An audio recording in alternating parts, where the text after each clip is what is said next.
ఈశ్వరా, పవనేశ్వరా, పవరేశ్వరా. నిజంగా పవన్ కళ్యాణ్ ఒక వ్యసనం. దీని అమ్మ అలవాటు చేసుకుంటే కష్టం. చచ్చిపోయేలాగా బూడిదేలాగా మనం వదలలేం, వదిలించుకోలేం. అంతే, కొన్ని జన్మలు అంతే. కొందరిని ఇష్టపడటమే కానీ వదులుకోవడం ఉండదు. ఒక ఫ్రెండ్ అడిగాడు, ఏంద్రా రాజకీయాలు అంటాడు, సినిమాలు అంటాడు మీ బాసు అన్నాడు. నేను చెప్పాను, మనలాగా కోళ్ళ వ్యాపారం, పాల వ్యాపారం, సారా వ్యాపారం, విడికి వ్యాపారం, విసికి వ్యాపారం ఇంకేమీ ఆయనకి లేవు కదా. ఆయన కొంత ఒకటే బ్లడ్ వ్యాపారం. ఆ రక్తాన్ని చెవటగా మార్చి, చెవటను గడగా మార్చి జనానికి అందరికీ అందించి ఆయన నమ్ముకున్న వాళ్ళకి ₹1 కోటి ఆయన రక్తాన్ని చిందించిన చంపి డబ్బుతో ఇన్సూరెన్స్ చెప్పిన క్యారెక్టర్ పవన్ కళ్యాణ్ లఫూట్ అన్న.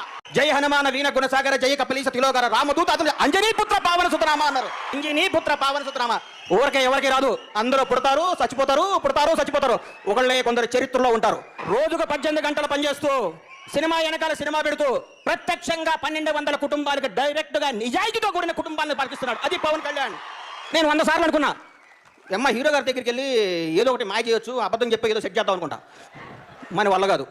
ఆయన కళ్ళలో అంత నిజాయితీ ఉంది. ముందు 100 ప్లాన్లు వేస్తాం, ఆయన కళ్ళు చూడగానే అన్ని మర్చిపోతాం. నిజంగానే Pawan Kalyan భక్తుడే.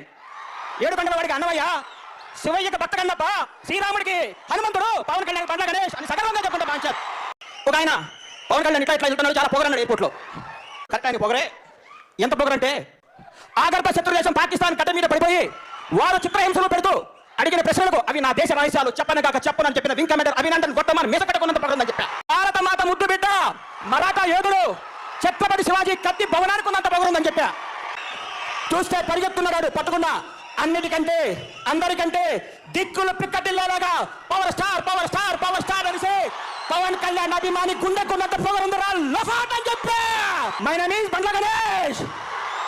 My god is, నాకంటే మీకే బాగా తెలుసు.